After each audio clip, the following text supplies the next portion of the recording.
Hey everyone, Big Markets, Think Simple here. Okay, real talk. You've done this. You walk into Costco for one thing, maybe Mayo, maybe paper towels, and somehow, 45 minutes later, you're standing at the checkout with a cart full of stuff you never planned to buy. And here's the wild part. You're not even annoyed. You're proud. You're thinking, yeah, I crushed it today. But here's the thing. That feeling? Completely engineered. Today, we're not just talking about how Costco is cheap. We're going to break down how this company became a $275 billion a year empire. And the twist is, Costco isn't actually in the business of selling you stuff. Stick with me for 3 minutes, and that'll make total sense. This video is not investment advice. It's for educational, entertainment, informational purposes only. I'm not a financial advisor. Please do your own research before making any investment decisions. Any investment decisions are your own responsibility. Costco is a genuinely weird store. Most retailers think the easier it is to find something, the more you'll buy. Costco does the exact opposite. The place looks like an airplane hangar. The layout makes zero logical sense, and finding what you came for feels like a puzzle. And yet, what if every single one of those flaws is actually a feature? Let's start with price. Same product, lower cost than a regular grocery store, and often in bulk on top of that. So naturally, we tell ourselves, I go to Costco because it's cheap. Most retailers buy low, sell higher, and pocket the difference. Costco barely does that. They cap their margins at around 14–15%. Meanwhile, department stores mark things up 50%, your average grocery store around 30%. Costco keeps at most 15% and passes the rest straight to you. Why? Because they want you to believe, no matter what you grab off that shelf, you're not getting ripped off. Low margins mean low prices, and low prices mean people keep showing up. So how does this company actually make money? Let's go deeper into the store. One of the first things you notice is that there just aren't that many products.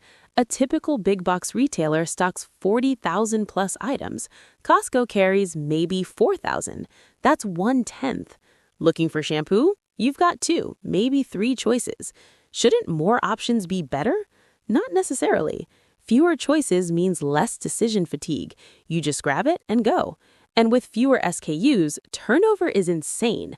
The Mayo you're looking at today, gone tomorrow. No excess inventory, lower storage costs, fresher product. Then there's the signature Costco move, the treasure hunt. Items appear and then they vanish. That TV you saw last week? Gone. That forces a very specific psychological reaction. If I don't get it now, it's gone forever. So you throw it in the cart just in case. And you find yourself making excuses to come back more often just to see what's new.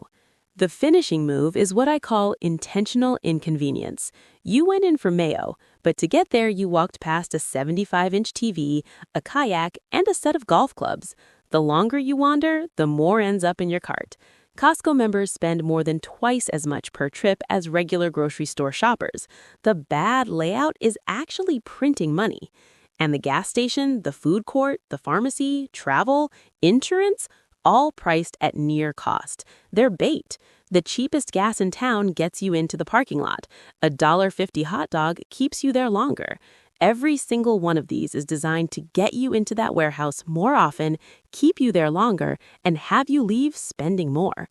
Bottom line, Costco sells cheap, keeps selection tight, makes the store confusing on purpose, and offers cheap services on the side, all so you feel like this is the best place on earth. None of it is an accident. Every piece is part of one seamless strategy. Okay, so if they're barely making margin on products, practically giving away hot dogs, and selling gas at cost, where's the actual money? The answer is surprisingly simple: the membership fee. You can't even walk in the door without one, right? Gold Star is $65 a year, Executive is $130. Now, in 2025, Costco's total revenue was $275.2 billion. Product sales made up $269.9 billion of that. Membership fees? Just $5.3 billion, barely 2% of total revenue. Is that it? Here's where it flips. That $5.3 billion in membership fees accounts for roughly 50 to 60% of Costco's total operating profit of $10.4 billion. The membership fee generates more profit than selling products does. Let that sink in. Why? Because membership fees have almost no cost attached to them. Money in, profit out. And as long as members keep renewing, it's recurring revenue, same dollars every single year. The numbers are staggering. Costco has 924 locations worldwide and 82.1 million paying members, up 4.8 million from last year. And the renewal rate is above 90%. Netflix and Disney Plus are sitting in the high 80s. Costco gets 9 out of 10 members to pull their credit card out again every single year. That's not a subscription, that's loyalty. So how do they hold on this tight? First, the prices. That's the foundation. You have to feel like you're winning every time you shop there. Then there's the executive membership math. You get 2% back on everything you buy at Costco. Sounds small? Spend $5,000 at Costco in a year, you get $100 back. That's real money, and it works. Executive members drive 73.6% of all Costco sales. They also get in an hour early before the crowds hit. But Costco's newest play is next level. They've started offering GLP-1 obesity medications and fertility treatments through a partnership with a company called Sesame at member-only prices way below what you'd pay anywhere else. Obesity drugs that run $1,000 a month on the open market, significantly cheaper with a membership. And the fertility angle? If Costco helps you start a family, that family is buying diapers, formula, and everything else from Costco for the next 2 decades. They're not just locking in a customer, they're locking in a household, cradle to grave. It's diabolically brilliant. The products are just bait. The real business is the membership, and everything is designed to never want to give it up. All right, so how does Costco actually pull off these prices? Is it just bulk buying? Sure, they buy enough cashews to corner a significant chunk of the global market, so that's part of it. But that's only half the story. The real secret is that Costco has engineered a system where prices almost have to keep falling. It starts with the competition to get in. Remember, only 4,000 products on the floor.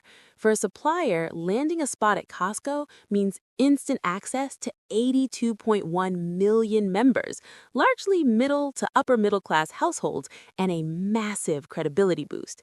That shelf space is worth more than any ad campaign. So suppliers line up and compete to give Costco better prices. Costco often represents 10 to 20% of a supplier's total revenue. Meanwhile, Costco keeps any single supplier to under 5% of its own sourcing. Translation, you need us more than we need you. That's a negotiation you win every time. The weapon suppliers fear most, though, Kirkland Signature, the Costco house brand. The moment a name brand supplier pushes for a price increase, Costco can and will swap them out for Kirkland. And Kirkland isn't just cheaper. In blind taste tests, it often beats the name brands on quality. For a manufacturer, that's not just losing a contract, that's getting erased. The logistics model matters too. Costco doesn't take individual units, they take pallets. Whole pallets shipped directly onto the floor. That cuts packaging costs, handling costs, and labor for both Costco and the supplier. Costco then says, you saved money on logistics, pass it to us in price. Everyone wins on volume, customers win on price. The most extreme examples, the hot dog and the rotisserie chicken.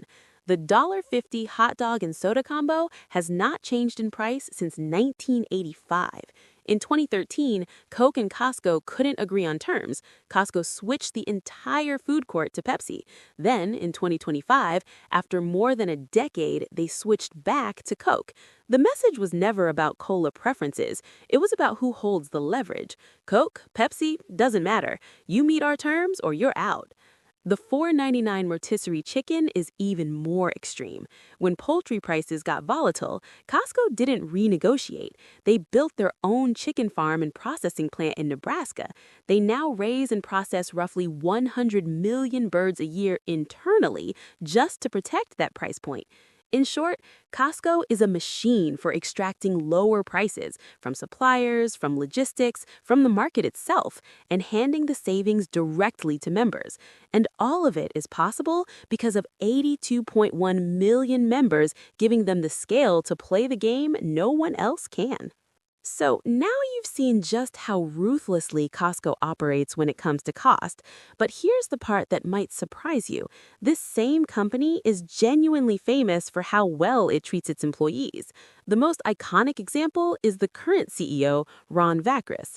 This is not a guy who came up through business school or a corner office. He joined Costco in the 1980s as a part-time forklift operator, driving forklifts and stocking shelves in a warehouse. 40 years later, he's running a $275 billion empire.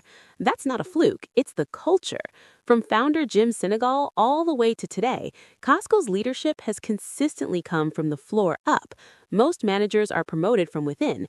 That creates a real, felt belief among employees that if you put in the work, there's a path all the way to the top. Costco also pays some of the best wages in retail, well above competitors, plus robust health insurance and retirement benefits. Why? Because the philosophy is blunt and practical. Pay people well, they're happier, they don't steal, and they're nicer to customers. Experienced employees also break less stuff and make fewer mistakes, which quietly saves the company real money. The average Costco employee stays significantly longer than at other major retailers. And when employees want to stay, customers feel it. Costco found a rare balance, ruthless on cost, but genuinely decent to its people. And that culture of trust, internal and external, is a big reason this company has been the gold standard in retail for 40 years. Now, nothing's perfect, and honestly, the very strength of Costco's model is what makes certain risks so dangerous, because if one pillar wobbles, the whole structure can shake. Risk 1, the membership might start behaving like a streaming subscription. Costco's entire financial engine runs on that 90+% renewal rate, but recently CFO Gary Millerchip openly acknowledged that younger members who signed up digitally renew at lower rates than those who joined in-store. If Gen Z and millennials start treating a Costco membership like a Netflix trial, use it for a month, cancel, the revenue model takes a serious hit. Risk 2, tariffs are attacking the low price promise. Cheaper than anywhere else is Costco's core identity.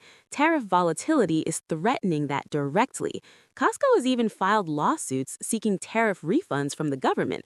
But ironically, some customers are now demanding their own refunds, claiming Costco raised prices due to tariffs. The company that built its brand on price trust is suddenly tangled up in legal and PR headaches around price increases.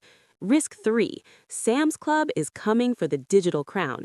Sam's Club has been a distant second for years, but in the digital space, they're arguably ahead right now. Their AI-powered app and Scan and Go, no cashier lines, just scan and walk out, are pulling in younger shoppers fast.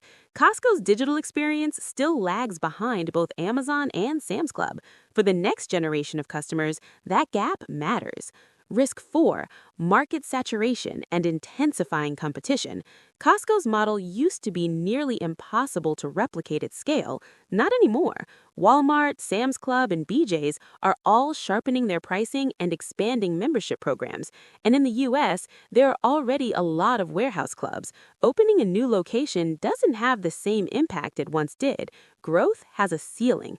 The question worth asking, can a 40-year-old warehouse empire adapt fast enough to survive the next generation's lifestyle? Or is what we're watching right now the peak? So let's bring it home. Costco's 40-decade run isn't really about being good at selling things cheaply. It's about something deeper. Trust, a promise to customers on price and quality kept consistently for 40 years.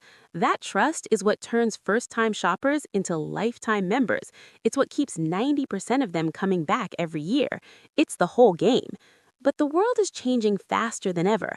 The generation growing up right now doesn't romanticize the treasure hunt. They want to pull out their phone, tap twice, and have it at their door. Competitors like Sam's Club are already there.